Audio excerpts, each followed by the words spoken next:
आप देख रहे हैं सिटीजन वॉइस। मैं हूं शब। सिटीजन वॉइस में अब वक्त हो चुका है दिन भर की अहम खबरों का। तो आइए देखते हैं क्या है आज की अहम।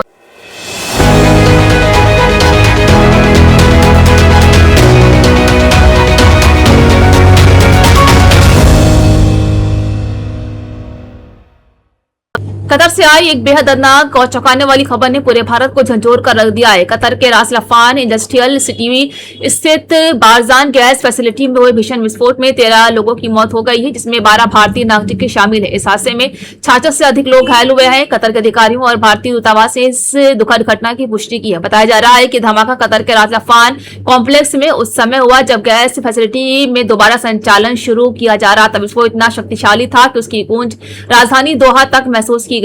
लोगों के अनुसार रात के अंधेरे में आसमान में आग की ऊंची लपटें और धुएं के विशाल गुबार दिखाई दी, जिससे पूरे इलाके में अफरा तफरी मच गई है।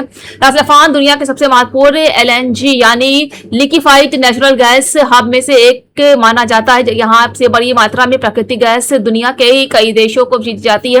यही वजह है कि इस हादसे ने केवल कतर ही नहीं बल्कि वैश्विक ऊर्जा बाजार को भी चिंता में डाल दिया है। हालांकि कतर सरकार का कहना है कि फिलहाल एलएनजी निर्यात पर कोई बड़ा असर नहीं पड़ेगा और ऊर्जा आपूर्ति सामान्य बनी रहेगी। हादसे के बाद भारतीय दूतावास तुरंत सक्रिय हो गया है, जहां दोहा स्थित भारतीय दूतावास ने बताया है कि मृतकों में 12 भारतीय नागरिक शामिल है और सभी घायलों को अस्पताल में भर्ती कराया गया। दूतावास लगातार कतर प्रशासन के संपर्क में है और पीड़ित परिवारों की हर संभव सहायता कर रहा है। साथ ही मृतकों के पार्थिव शरीर जल्द भारत भेजने की प्रक्रिया शुरू कर दी गई। भारत के विदेश मंत्री एस जयशंकर ने भी हादसे पर गहरा दुख व्यक्त किया है। उन्होंने कहा है कि भारतीय नागरिकों की मौत बेहद दुखद है और भारत सरकार प्रभावित परिवारों के साथ खड़ी। विदेश मंत्रालय लगातार स्थिति पर नजर बनाए हुए है और कतर सरकार के साथ समन्वय कर रहा है। सबसे बड़ा सवाल यह है कि आखिर दुनिया की सबसे आधुनिक और सुरक्षित मानी जाने वाली गैस फैसिलिटी का इतना बड़ा विस्फोट कैसे हो गया। शुरुआती जानकारी के अनुसार कतर के गृह मंत्रालय ने इस घटना को तकनीकी खराबी और ऑपरेशन के दौरान हुई दुर्घटना बताया। अधिकारियों का कहना है कि किसी